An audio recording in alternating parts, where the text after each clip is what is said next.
ja mielettömän hyvää päivää, rakkaat ihmiset. Se on Jatsmanaut täällä Valkon salaisessa laboratoriossa jälleen.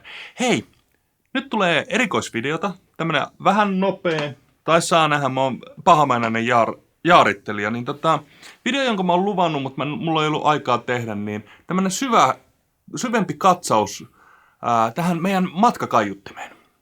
Nordel Mark 3 matkakaiuttimeen. Mä oon tehnyt tästä niin kuin kaikista yksityiskohdista ja käyttöasioista ja pakkauksista videon aikaisemmin. Pannaan se johonkin tähän, linkki siihen. Nyt ei mennä siihen, vaan puhutaan niin kuin, että minkälainen tämä on käytännössä. Mä teen soundi-esimerkkejä ja mulla on sellainen binauraalinen mikrofoni, että kun pistätte kuulokkeet päähän, mieluiten valkot, koska kun te kuuntelette nauhoitettua tavaraa, niin se kuulokkeiden soundihan muokkaa sitä soundia, mutta valkoissa on niin tasainen taajuusvaste, että te kuulette oikeasti miltä se äänitys kuulostaa. Tämä binauraalinen mikrofoni on sellainen, että kuulokkeella se kuulostaa siltä, että te olisitte oikeasti siellä tilassa. Pistäkää luurit päähän tässä vaiheessa, niin saatte tästä jotain irti tästä videosta. Tulee siis soundi-esimerkkejä käytännön tilanteessa tästä meidän kaiuttimesta, joka sattumalta on yksi fläteimmistä, siis tasaisin taajuusvasteltaan, mitä markkinoilta löytyy. Sitten kun mä paritan näitä kaksi kappaletta, niin kuulette, että minkälainen se stereokuva ja soundi on, kun näistä ottaa kaiken irti. Ja sitten mä kerron pari vinkkiä, miten pikkukajarista saa vielä tuhdimman soundin. Tosi helposti. Nokkelimmat pokkelimmat siellä varmaan jo miettii, että jätkä on studiossa, masterointistudiossa, jossa on huippuluokan akustiikka. Että eihän toi nyt vertaudu kotioloihin millään tavalla. No, tavallaan ei. Ja oikeassa olette, jos näin mietitte. Joten siirrytään tonne meidän keittiöön. Se on täysin normaali, täysin akustoimaton keittiö, niin se varmaan vastaa tuommoista keskivertokuluttajan asuntoa parhaiten. Mennään sinne. No niin, näin maagisesti siirryttiin tänne meidän keittiöön. Tää on tämmönen ihan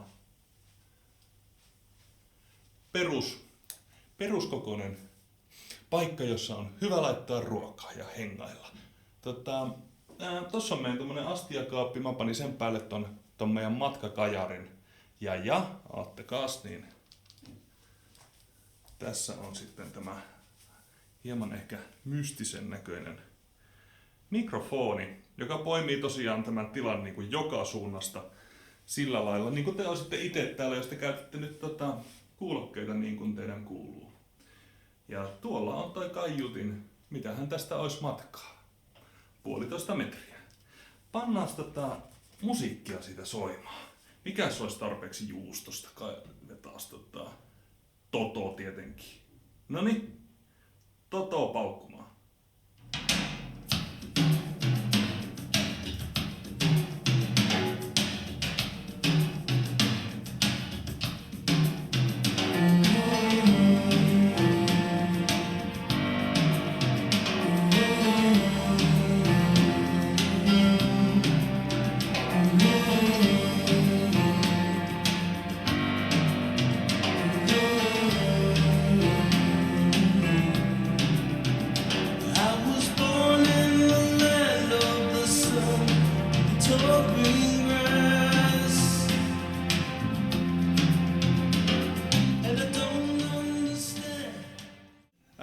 Välillä tulee kyselyjä, että kuinka lujaa tää soi tää kaiutin? Riittääkö 120 desibeliä? No, desibeliasteikko on vähän silleen hauska, että se on logaritminen. Kattokaa internetistä. 120 desibeliä meinaa tuommoista niinku suihkuhävittäjää noin 2 metrin päästä, eli pääräjähtää, niin ei. Tämä pieni maitopurkki ei pysty sellaiseen. Ja muutenkin mun on turha kertoa teille desibelejä, koska suurin osa teistä, jos te ette ole audioalan ammattilaiset, ette ymmärrä sitä sitä, että miten se käyttäytyy. Mutta tehdään tällä lailla, että mä höpisen tässä, juttelen ihan normaalisti. Mä lähden nostamaan volyymea ilman, että nostan omaa ääntä, niin te saatte tästä ehkä jonkunnäköisen sen kiinnekohdan, että kuinka lujaa tästä pikku kaiuttimesta tulee. Nyt ihan normaalisti juttelen tästä normaalisella äänellä. Alkaako tämä riittää?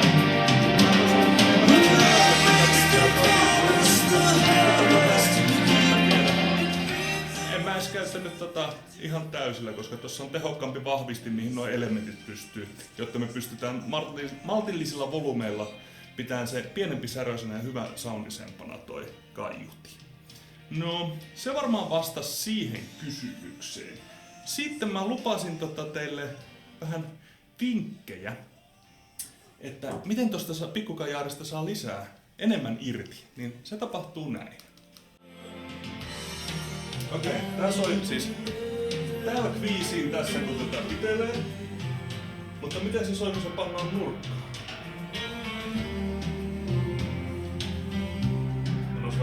Eli suhteessa tohon, miten mä tän nyt oikein kuvaan.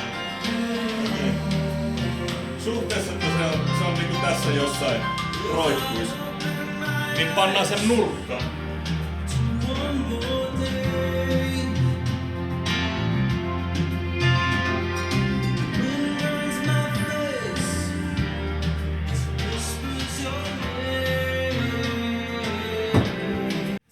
Eli mitä siinä tapahtuu on se, että se saa noista pinnoista, seinästä, nurkasta ja näin poispäin. Se saa siitä boostia sekä volyymeen että tuohon alapäähän. Eli jos se tuntuu ponnettomalta, niin se jotain pintaa vasten. Niin joha alkaa, niin tulee sitä podia ja slamia. Joo. Katsotaan sitten, että miten tää toimii, kun näitä parittaa 2 kappaletta kimppaa. Se onkin kuulkaas jännää. Okei, nyt mä siirsin tätä mikkiä vähän kauemmas. Tää on nyt noista kaiuttimista tommosen 3 metrin päässä. Eli tää simuloi sellaista, että normaalia tilannetta. Pannaan ne kaiuttimet jonnekin hyllyn päälle tai pöydän reunalle ja ruvetaan kuuntelemaan. Mä pistin ne nyt ihan vaan tähän molemmin puolin, enkä edes seinän viereen. Niin kuin sanottu äsken, niin seinän vierestä tulisi lisää bassoa, mutta ruvetaan vähän nostamaan tätä volyymea ja dikkailkaas, kuulkaas, Toto!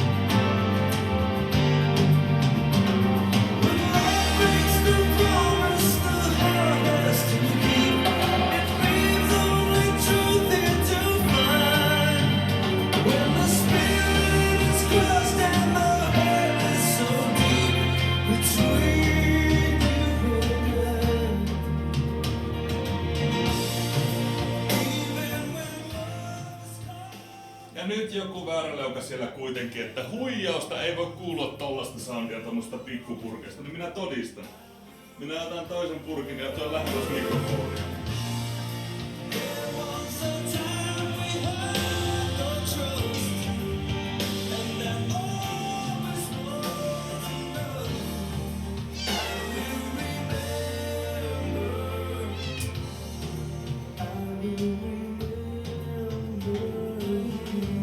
Eli toden totta. Niistä pikkupurkeista hän on hämmästyttävät kapineet. Ei ihme, että me myydään niitä ihan mielellämme. Koska eihän me nyt paskaa haluta lisää maailmaa. Näin. Menkää sinne meidän verkkokauppaan ja ostakaa Nordelmark 3. Moikka!